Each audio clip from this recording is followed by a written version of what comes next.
Hi, everyone, and welcome to another Home Tech. I'm Seth Johnson, and as usual, joined by Jason Griffin. Jason, how are you doing, man? I'm doing great, Seth. How are you? 3 weeks. 3 weeks. The countdown has begun. To CEDIA, right. Yeah, it's, right around the corner. Hard to believe. Year flew by. Another year. No kidding. Well, this year, I will be joining you out there at CEDIA in Dallas. I'm really glad to hear that. We're gonna tear Dallas up. This is gonna be fun this year, I think. It's gonna be great. CEDIA really is. I look forward to it. It's definitely. It's a lot of work, and you're spending a lot of time on your feet, and those trade shows can be exhausting, but definitely one of my favorite events of the year, and I just really enjoy going out there, catching up with old friends, getting kind of re-energized about the industry, and doing some power networking and all that. So really looking forward to it, but gosh, just have a hard time believing that it's only 3 weeks away. It's upon us, yeah. I'm gonna throw a CEDIA page up on our website for this year. So like all the stuff that we find, all the booths, and I know you and I are going to be running around, trying to grab audio on the floor like we did, like you did last year. I didn't have to do anything. It would be good to have some help this year. Divide and conquer. Yeah, exactly. So we're going to double the booths. We're going to double down, and I think we're going to have a lot of fun this year. Yep. Well, speaking of CEDIA, let's talk about our guest here tonight real quick. Definitely a prominent member of the CEDIA community, and that was Mike Maniscalco of Ihiji, remote monitoring and management company, been around since 2009. Man, I was really, when he said that, it caught me off guard. I mean, I knew it. I knew they'd been around for a while, but just thinking about that, recurring monthly revenue and remote system management are such hot topics in our industry over the last couple of years that it's easy to forget these guys have been at it since 2009, and really probably the early innovators in that space, and really enjoyed having Mike on to talk about Ihiji and their new platform, Service Manager, and thought it was a really interesting conversation. He's definitely got a lot of great insights when it comes to implementing client care plans and RMR into your business. So hopefully our listeners will enjoy that chat. Yeah, he definitely has a number of tools for what I think the next evolution of what our business will look like. As we move forward into the future, more and more businesses are going to have to focus on service rather than install, because the installation requirements are dropping way down. I mean, we're talking. I was just talking with somebody today about setting up his Sonos system in his house, and he did everything by himself. I mean, it's super easy. Ripped out his receiver, took everything else out, and he's super excited. Has an awesome sounding system, and did it all himself. And that's great. But I mean, where does that leave integrators? Right, moving forward. Right. So, I think Ihiji, we know them as the network monitoring crowd, but they definitely have some tools that they built into their Service Manager platform that are going to be essential moving forward. Absolutely. So definitely stay tuned for that. As usual, Seth, we're going to jump into a few news stories here before we get into our interview with Mike Maniscalco. And first one we want to touch on straight out of the gate, huge news. Kscape has announced, Kaleidoscape, if you're not familiar with the name, has announced that they will be closing down. So this definitely kind of rocked the CEDIA channel, I'd say, this week. And I know there's it's definitely stirring up some serious conversations and a lot of different interesting angles to this story. Yeah, like there's not very many people that will buy a $4,000 Blu-ray player. Is that one of the angles? I suppose that's one of them. Yeah. I honestly thought this company, they have been around for a long time, and in building a product, I think that everyone wants, but legally can't have. So the Kaleidoscape, if you're not familiar with it, is kind of, well, it is the premier product for media server, for media video and audio server, I think. And what they really specialize on initially, we said back in 2009, they were specializing in DVDs and ripping DVDs and putting them onto hard drives, exact bit for bit copies of the DVDs. They moved on to Blu-rays, and all the while being sued by Hollywood, essentially, to stop. And I think in 2014, they finally, no one's buying DVDs anymore, but in 2014, they finally lost the lawsuit on, ripping DVDs. They said, no, can't do that. That's illegal. And I think shortly thereafter they had some issues, or right before, they had issues with ripping Blu-rays, and you had to basically buy a giant carousel and store all your Blu-rays in this giant carousel. But it would still rip them, but it wouldn't play them off the carousel. The carousel just had to be there to verify that you owned the disc. Yeah. What a mess. I mean, the engineering that they had to get around, that they put into getting around all of these laws, I don't understand. I don't understand how they were in business this long with all the stuff that they had to do. And technically, great product, awesome product, has a great API, has a great interface, like the best interface. Beautiful interface. Yeah. But you can have a technically great product and it not be legal. And I think that's, at the end of the day, what they really ran into. Yeah.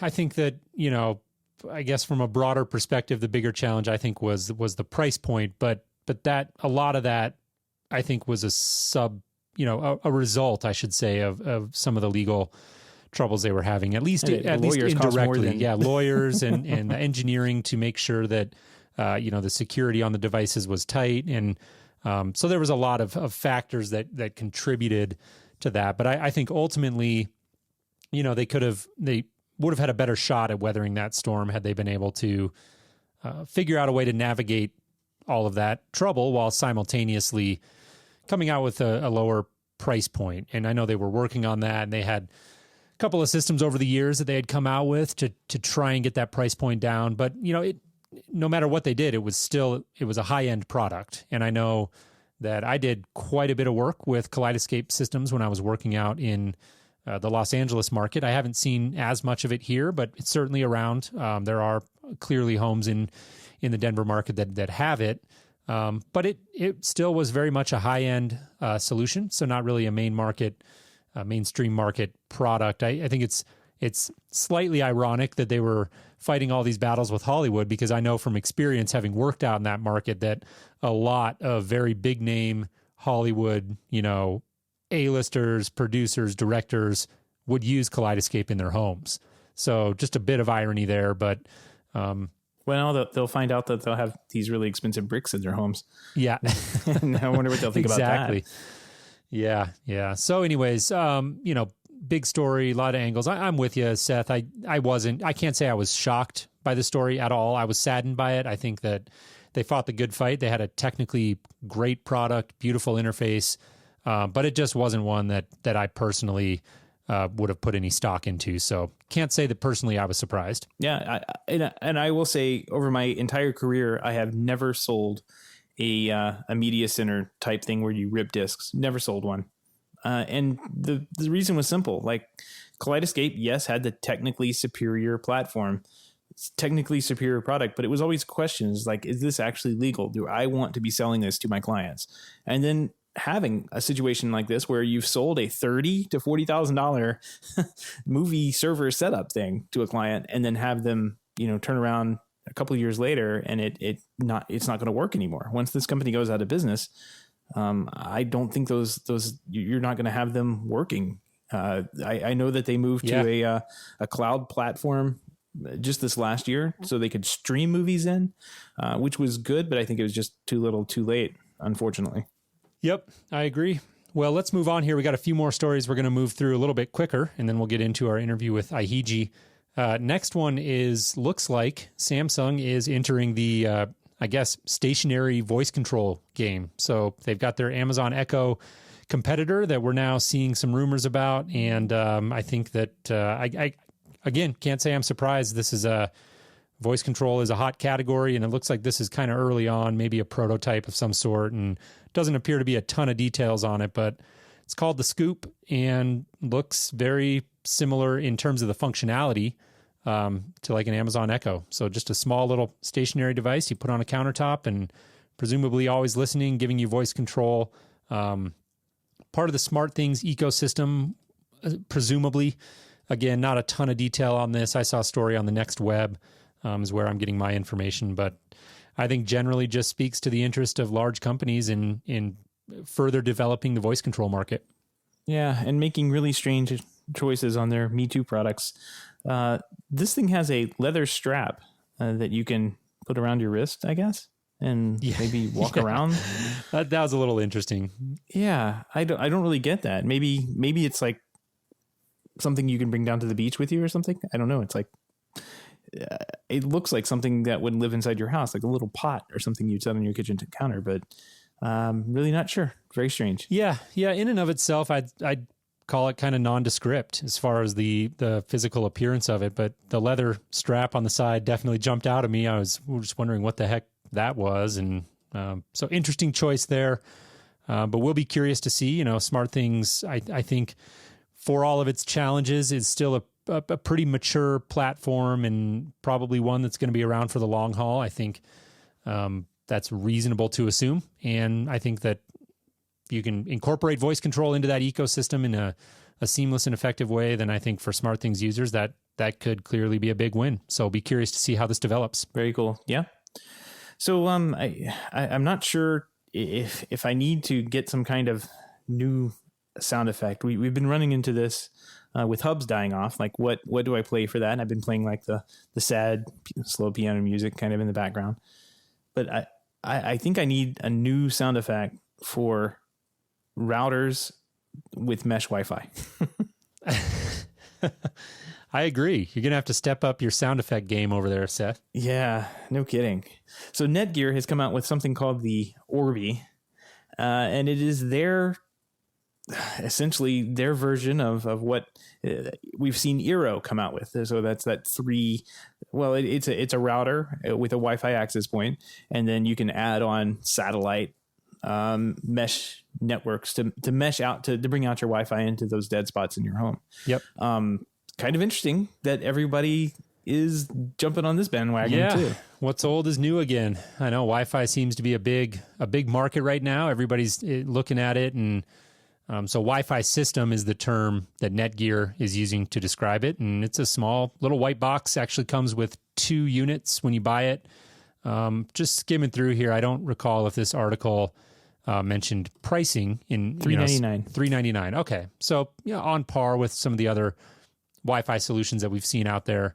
Looks like they're saying it's capable of covering 4,000 square feet, and they're really encouraging people to place this second, I guess, extender unit, you could call it, out in the open, and telling people you're going to get better coverage that way, which clearly is true. I think that in a lot of homes that may not be an issue, but there are also a number of homes where that's not going to pass the spouse approval test. I don't care how good you make it look. And so that's kind of an interesting aspect of it. I think companies might struggle with a little bit, not for the mainstream consumer, but at the higher end, the mid to higher end of the market. I just don't know. I'm not convinced that people want to have these devices sitting out in the middle of their living room. I think that there will always be a market for the ability to keep these things out of sight. Yeah, I get why they want to put them out in the open air where it can repeat and have both a strong repeating signal and the ability to get the signal off the first access point. But what I really like about this is that this is the third or maybe fourth system that's come along in this $399 price range of this type. Like this is good. This Wi-Fi is getting good again. If this product at Eero, by all accounts, works really well, I'm sure the Amplify product is going to work well since Ubiquiti is behind it. This has got Netgear behind it. I don't see any reason why this wouldn't work if they've done it right. So, and there's no reason to assume that they haven't. But we've moved on from having the routers that look like giant spiders in your closet to having these nice little flat modern design looking products throughout your house, and I'm perfectly okay with that. No more spider routers. Yeah. I'm with you. No, I think it's a cool category. It's just funny. If you asked me a year ago, if Wi-Fi was going to be an area of development this year and an area of movement and new entries into the market, I would have thought you were crazy if you told me that. So just interesting to see it. And obviously Netgear, a big name in Wi-Fi and networking. So again, we'll be interested to see how that one develops. We got one more story here we're going to touch on before we jump into our interview with Mike Maniscalco from Ihiji. And that is story from Amazon reportedly looking at offering a streaming music service that would be for the Echo only, so for the Echo platform, $5 a month. So Amazon looking into maybe doing something different here in the streaming space. And Seth, I'm curious for your thoughts on this as an Echo user. What do you think? Is this a slam dunk for them, or maybe somewhere in the middle? I don't know. Limiting the product just to the Echo, I don't know. I mean, I know there's a lot of them out there, and I know people love them. I like ours. We don't like listening to music through it. We'd rather crank up the Sonos speakers that aren't compatible with anything but themselves, and listen to better music. I mean, I can listen to the Amazon library that I have tied in with Sonos just as easily. I've seen a number of articles saying, oh, they're going after Apple Music, they're going after Spotify with this. But those products like Apple Music and Spotify, you can listen to on many different devices, not just the Echo. So, or, right. In Apple's situation, your iPhone, you can listen to it through your Sonos or whatever. And it's the same thing with Spotify. So I don't know. I think it's kind of going to be an uphill battle for them. I think the price point's good. $5 a month. I mean, who could beat that? Ad-free, unlimited access to the whole music library. Not a bad deal if you like listening to music through what's essentially a subpar speaker. Yeah. Nobody cares about sound quality, Seth. Yeah, just like nobody cares about video quality either. Light escape. So, it's sad. Yeah. But some people still do, but it seems to be an increasingly small number. But yeah, I think the price point, like you said, could be compelling. I mean, a lot of streaming services that I know of, or at least a couple that jump to mind right away, are double that. It's $10 a month. Apple Music and Spotify, I think, are both at that price point. So you're looking about half. I agree. Seems a little bit limited if it is, in fact, only for Echo.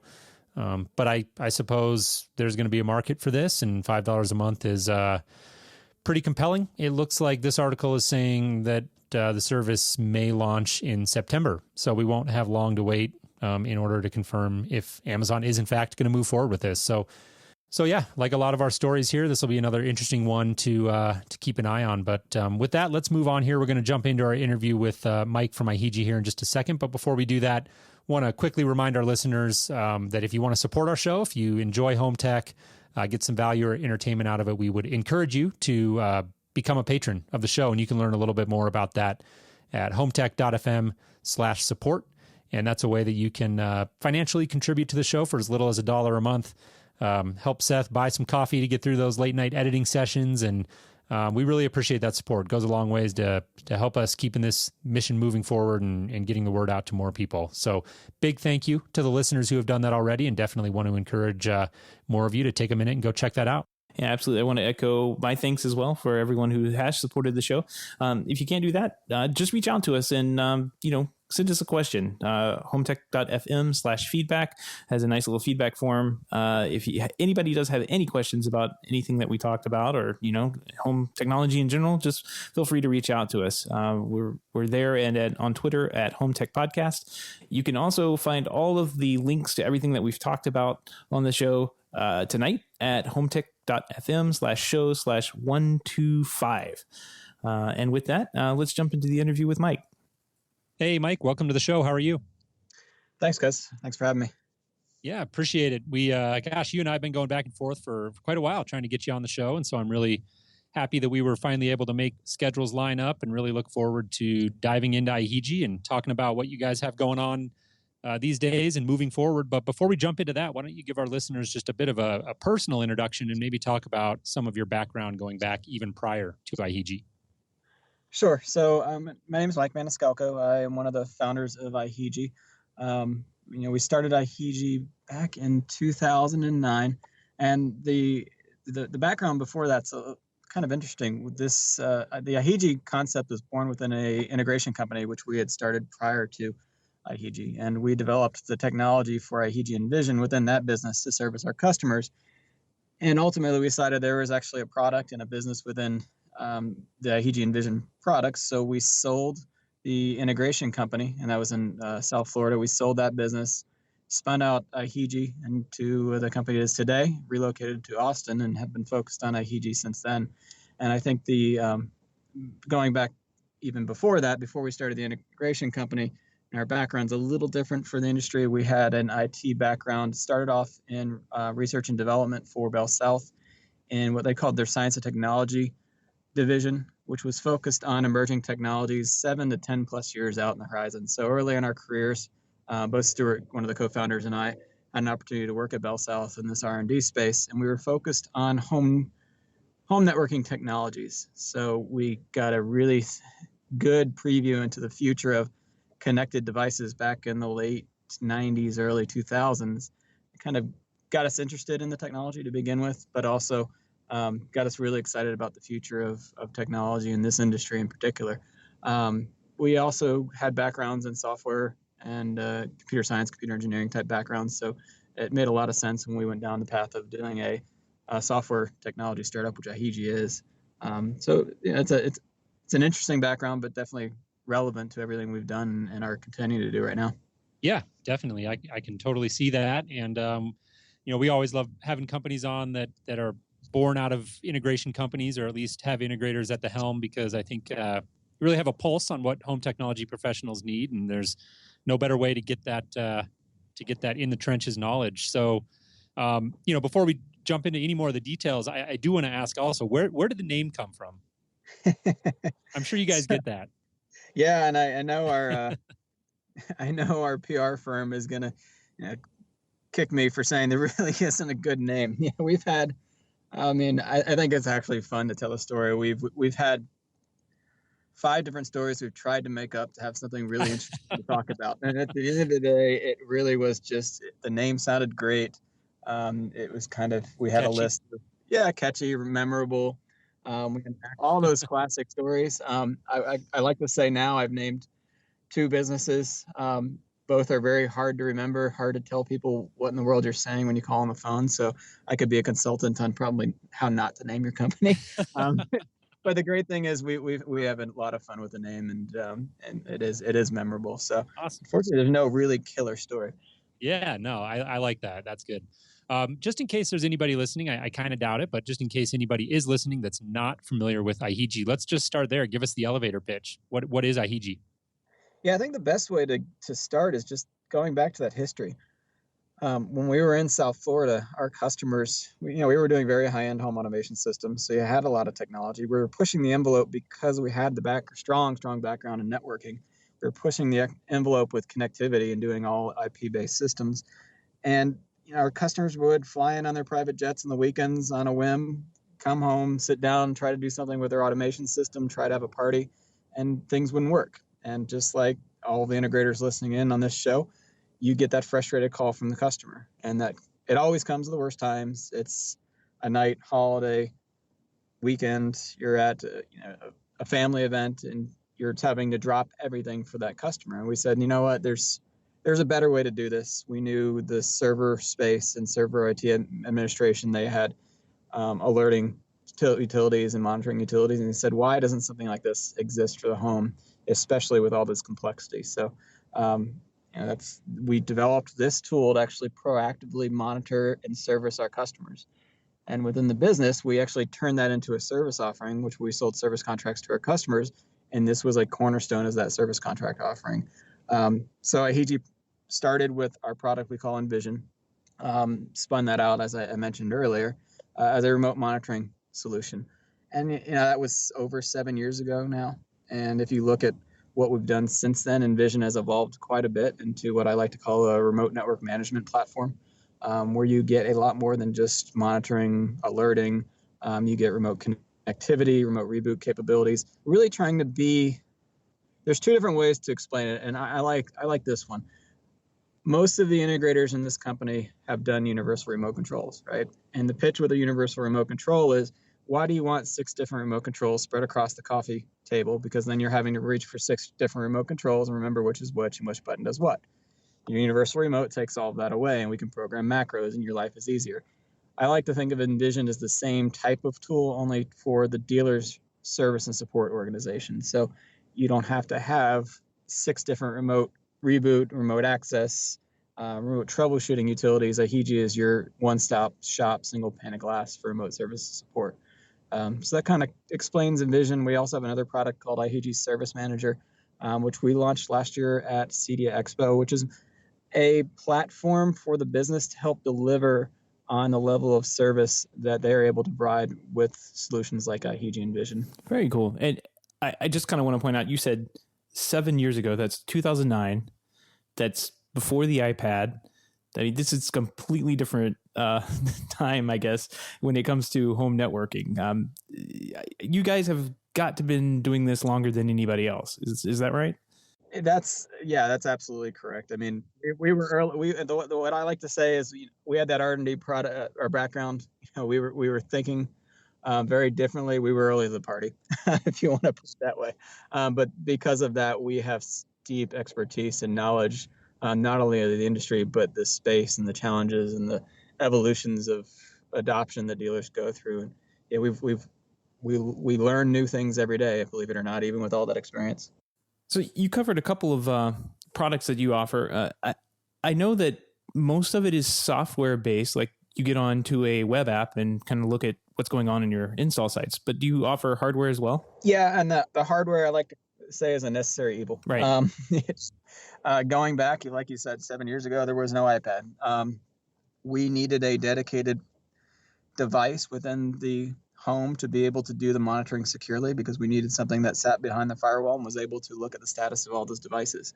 So we architected it so that there was a small dedicated purpose appliance on the job site that did the monitoring, but all the configuration, all the access, all the status information was all stored out in the cloud. So we were a cloud solution from the beginning, but the hardware still exists today, because when you there are opportunities to embed our software into other devices now that horsepower in devices is a little better.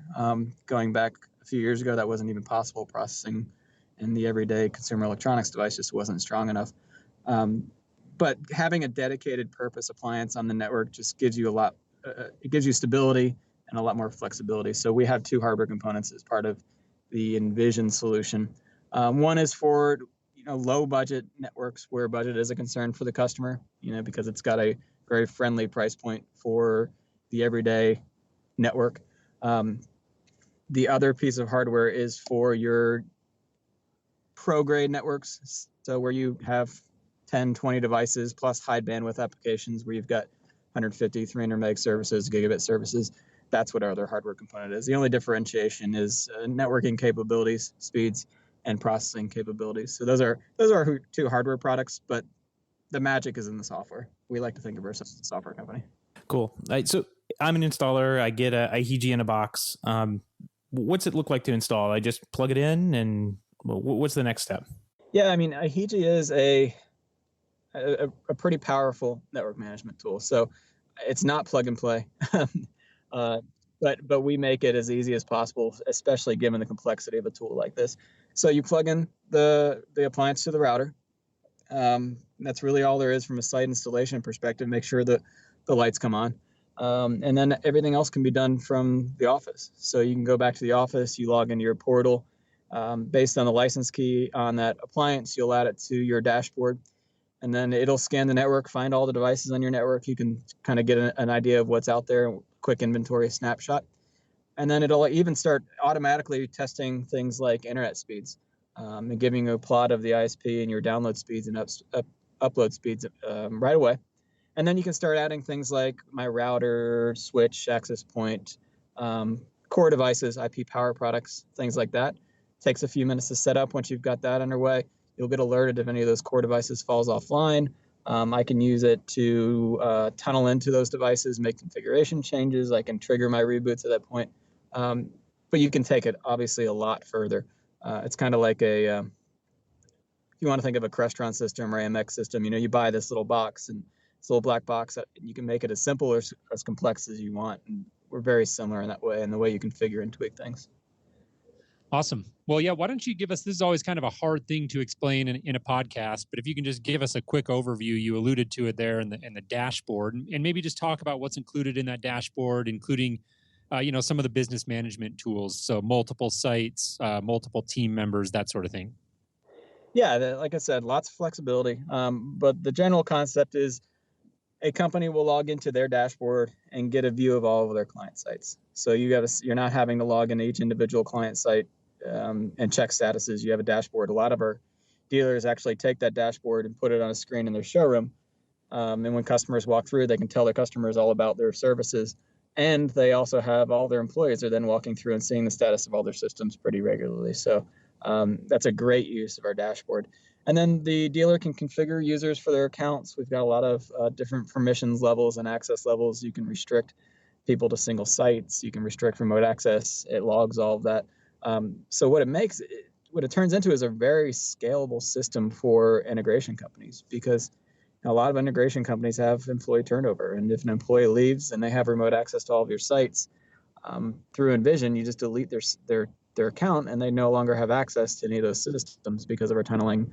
It's then disabled. So it's a great solution for companies who rely on VPNs to add a level of security by only sharing VPN credentials with your key employees, and everybody else can use something like Envision to tunnel into sites. So that's kind of the level of flexibility we give with your permissions and users and things like that. There's a lot of adjustments for notifications because we do email notifications, text notifications.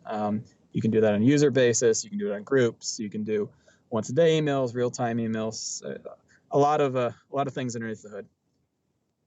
Yeah, and I was actually going to ask about that and would love to hear you kind of follow up on it, because I know I've had some minimal experience with Ihiji over the years, and it's something that we're currently evaluating at my day job here in Denver. And so I have dabbled with it a little bit, and I'm fully aware that it's a really powerful platform. And I know one of the things that has come up in my conversations with you and the team is that over the years, you've done a lot of work to really give a high level of customization to the notification settings.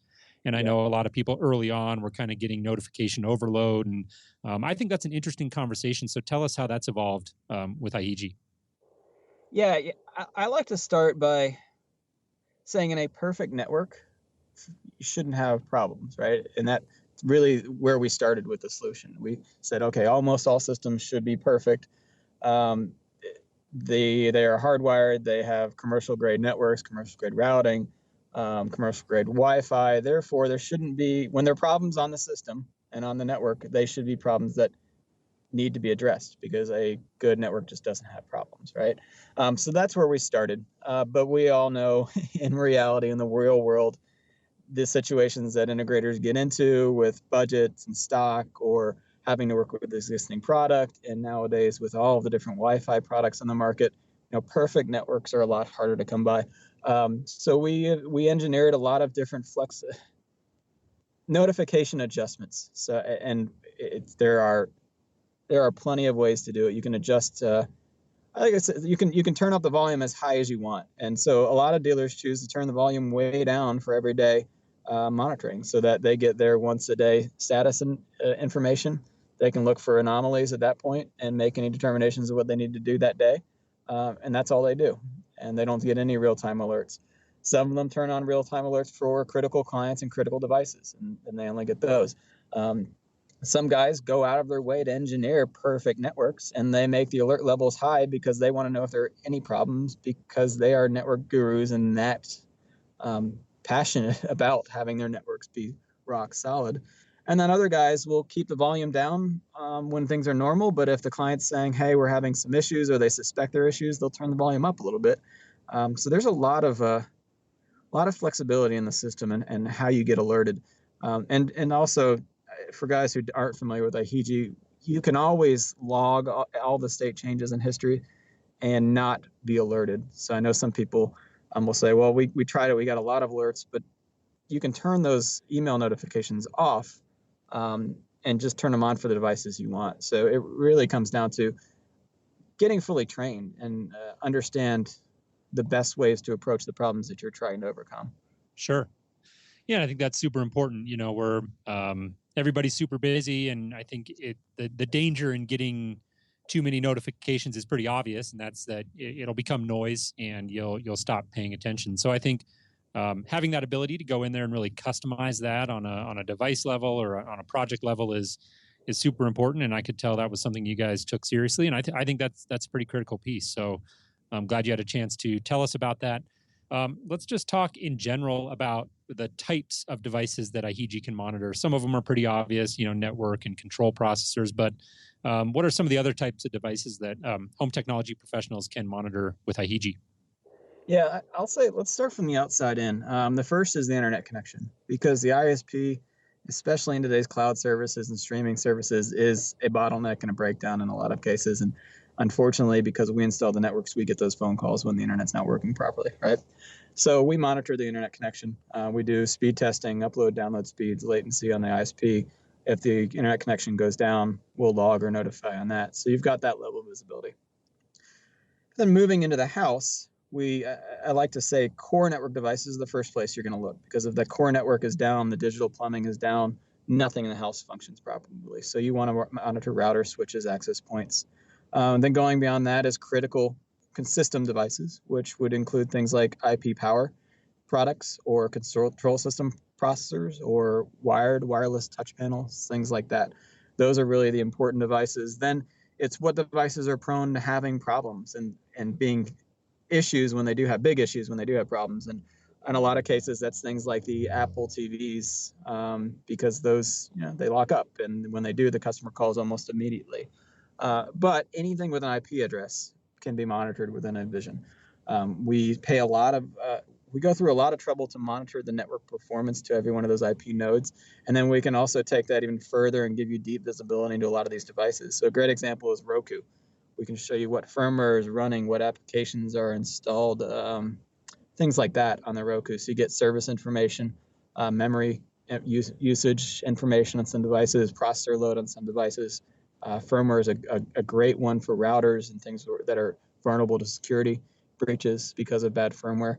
And we even bridge beyond the IP network. So we've got some special sauce with AMX and Crestron, which allows you to drop a little module onto the processor and monitor AXLink, CrestNet, Infinet, RS-232, anything with two-way with states can be relayed into our system and alerts can be triggered on that. And lastly, this has been a big one for our dealers, our Zigbee nodes behind a Control 4 processor. We can get the status of all Zigbee nodes, alert in a online, offline event of any of those, and even tell you the status of the Zigbee network and let you know if there are problems in the Zigbee network. So we take it well beyond the IP network and get pretty deep into these systems if dealers choose to go that deep. That's a choice of the dealers, because limited visibility in a lot of cases is really valuable to dealers, where you don't necessarily have the time to get that deep into monitoring, and that's okay. It's better than nothing. Right. Yeah. I can tell you the Zigbee thing with Control 4 that's awesome. That you can get into the network that really isn't, I don't know what I want to say. It's not traditional. So you kind of have to guess at what's going on the Zigbee, a large Zigbee network. There's some interference between device A and device C, and it could be that device B is acting up, but you'd never know just because it's not a visible physical network that you're looking at. So that's awesome that you supply those tools to your dealers. And when you look at that, I think any RF networks are probably one of the integrators' biggest challenges these days. Oh yeah. There's so many variables that are changing constantly that are outside of your control. A lot of competition for communication, and especially in the 2.4 gigahertz space. We see, constant struggles with dealers to tune their RF environments, both in Zigbee, but also Wi-Fi. Right. So if I'm looking to install or sell an Ihiji appliance to one of my clients, how is the product priced? How does that work? I know that you mentioned service contracts, which implies there's some kind of reoccurring fee that goes on. How as a dealer do I price this out to my client? Yeah, so we actually don't publish any retail pricing, but we want the price point to be at a point where if you are installing the network and managing the network for the customer, this shouldn't be a difficult sale for you. It should fit very nicely in that network package. So just to give you an idea of where we might start is your everyday network that you install for your customer. This shouldn't be a problem to put this into that proposal from our pricing perspective. We have the hardware price, the one-time hardware fee, and then we have a monthly fee based on how many sites you're monitoring. which gives dealers the ability to seamlessly roll this out and only see price increases as they increase. So they have a bucket of 20 sites they can deploy. We no longer charge based on the number of devices. So from a sales perspective, it's really easy to spec into the project. And what we try to do with our software prices is we want dealers to have margins that are on par with security margins. So the way we see most dealers successfully selling it today is creating what they call a managed network offering, or a networks services plan, and then including Envision as part of that. And again, trying to get that security type margin at a price point to the customer anywhere from $20 a month to $500 plus a month is what we see dealers do, just depending on the needs of that client, the size of the network, lots of different factors like that. Very cool. Yeah. I know that, and I've seen some documentation in passing. I know that you actually get out there and actually help your dealers understand how to price out these types of plans. Like your Ihiji has a number of good ideas and documentation and examples, I guess, is where I would want to go with that. That you can show dealers interested in the system and actually teach them how to sell these systems into their projects. Yeah, I mean, we can spend days on the topic of plans and service contracts because we have literally spent years studying this concept. And every business is different, and every business's needs are different. But I think we've come up some really good formulas and success stories on where dealers can start with very little work, and then how they can grow that over time into something even bigger and better, and the steps they can take to make that a reality. Actually, one of the things we're doing at Cedia is we're calling it a race for recurring revenue, where we are helping dealers generate recurring revenues through some new features within Service Manager, some new services we're offering from a marketing perspective, and then all these templates, just trying to make it even easier. But we work one-on-one with dealers every single day on finding the right way to sell it for their business. Got it. So you alluded to the fact that every company is different, and obviously there's going to be a lot of different price points. If you're a home technology professional and you're listening to this conversation and you're trying to figure out, okay, how much can I charge a month for recurring revenue, and what can I tie to that? And so Seth alluded to it. I know you guys as a company have done a great job, in my opinion, of putting together resources and really taking that very seriously and helping your clients, I should say, adopt to that. Can you, and it's okay if you don't want to, but can you talk specifically about what are some of the numbers that you're seeing people charge their clients? And then I know one of the big things is figuring out how to differentiate, so you can present to your client sort of here's what you get if you opt into the plan, and here's what you get if you opt out. And you can tie that to different things like equipment discounts and service rates. So can you just talk generally and maybe put a little bit more specifics to how you help home tech pros figure that out? Yeah, I like to say start small, because if you try to do everything under the sun, because I'm sure everybody listening has explored these topics, but there are guys that say you can create custom playlists for your customers once a year, and you can go in and do annual preventative maintenance checks or quarterly preventative maintenance checks and vacation preparations and tuning of this and calibrations of that and discounted labor and prepaid labor and change your warranties. All those things are possible. When you start to do that, you're introducing a lot of unnecessary complication to the business, to the sales process, to the customer understanding this. The dealers who have the most success start small. And that's why I mentioned the network services contract, because everybody sells a network with a system these days. And you just include this as part of that.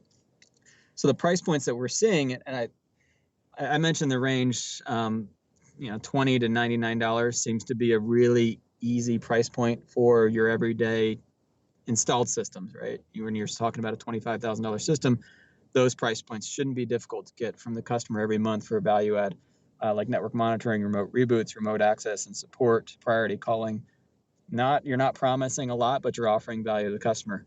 If you're targeting an average price point of $50 a month across those plans, so maybe you have 3 tiers, but your average selling price is about $50 a month, and you're able to sell 10 of those every month over a 4-year period, you generated $600,000 of revenue for your business, which has huge value.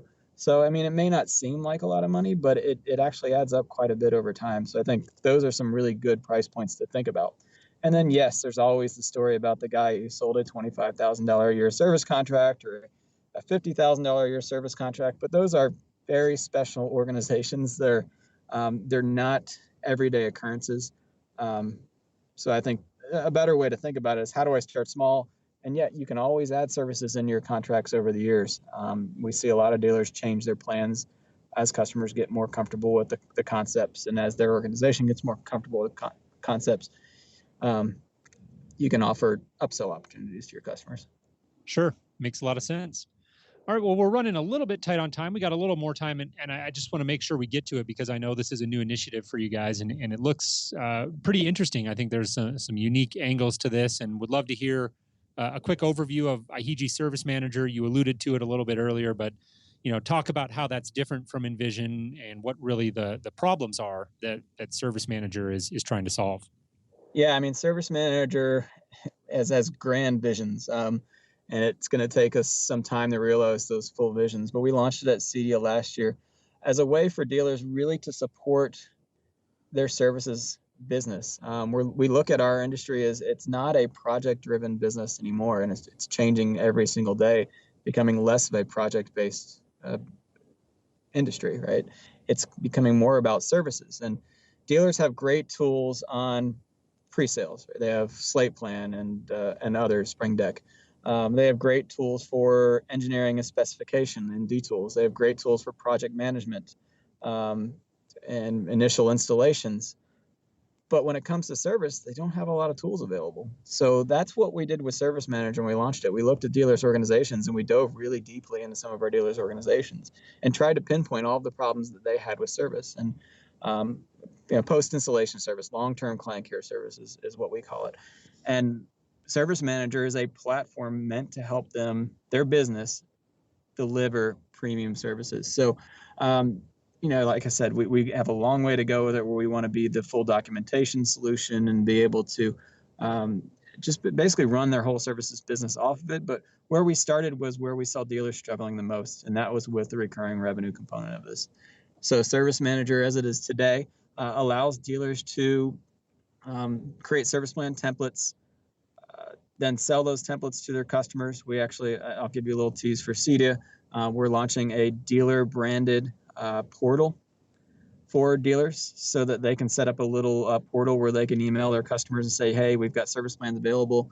Go to this website, acmeco.clientcareplans.com, and choose your plan today. And then the customer can look at the plans offered, click the one they're interested in, securely enter their credit card information, and they're up and running. All the dealer at that point is required to do is deliver on the service they just sold. So it will take that credit card information, and also process and invoice their customers every single month for them. So it's a billing solution for their service plans, and remind them when those contracts are up for expiration. And then it also does things like ticketing and client tracking, contact tracking. So we're working with companies like D-Tools. Once the project's sold, you can push the client information to our system. You've got all of your job contacts. You've got the site information. You attach a service plan to it. You sell the service plan. Your recurring revenue just comes in through Service Manager. Money appears in your bank account. It's that simple. And then the other piece we've added into it is dealers wanted a way to now be able to track all the service they're providing, whether it's under warranty or under service plans. They can do that. We've built in a ticketing and help desk system into the tool as well. So it's been a really interesting journey as we worked really closely with dealers to try to help them overcome all these challenges. It really is a purpose-built solution for our industry, and it is a great tool for any business that's interested in selling service plans and recurring services. We have dealers who use it to track all of their warranties. We have dealers who use it to track all their Foresight subscriptions. We have dealers who use it to track all of their Sonic Wall subscriptions. We even had a tent rental company sign up for it, just to give you an idea. But we are focused mainly on the residential custom installation channel today. Yeah, that's super helpful, because there's not very many tools dedicated to this industry and our particular business models. I mean, I say that because there's many different types of custom installation companies out there.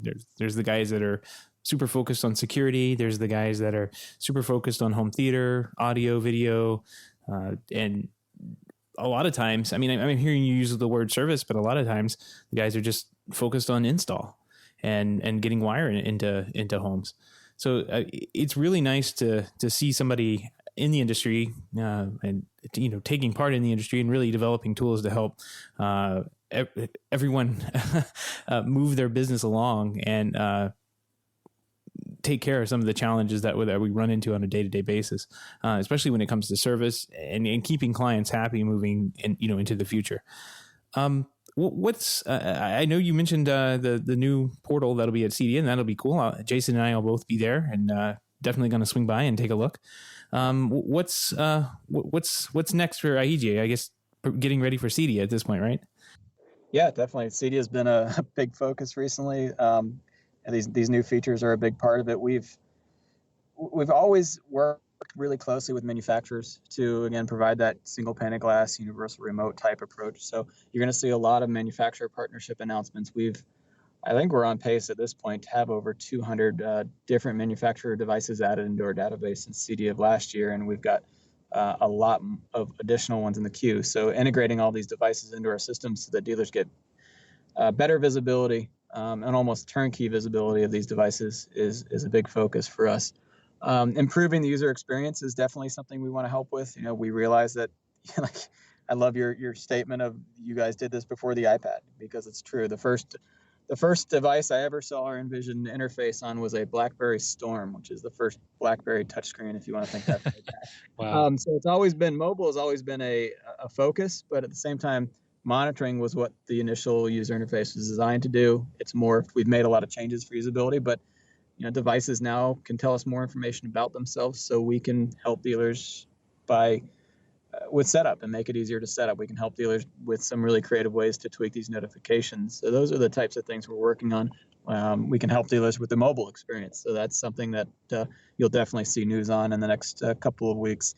We've got a lot of exciting things happening in Envision with kind of next generation Envision stuff, which you'll probably hear about more after CDA.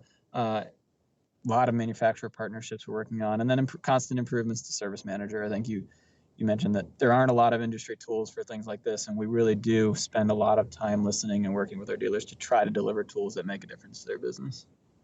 Awesome. Well, sounds like you guys got a full plate there, and we're definitely going to keep a close eye on you and see what comes up next. And we look forward to connecting with you out at CDA as well. If anyone listening to the show wanted to find out more right away or connect with you for a follow-up question or two, what would be the best way for them to do that?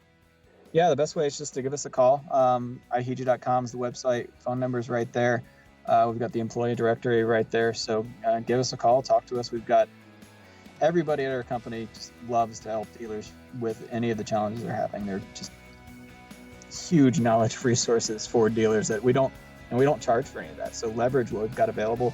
We're also doing a ton of training at CDA Expo, both on CDA's behalf and a couple of panels and things like that. So definitely pay attention to our CDA calendar, and we're teaching topics on recurring revenue and networking and software integrations and software products. Stop by our booth, talk to us there. Should be plenty of opportunities to talk to us in the near future and the ongoing future. Awesome. Well, thanks again for taking the time to come on and join us, Mike. We really appreciate it. Thanks, guys. I appreciate it. All right. Take care.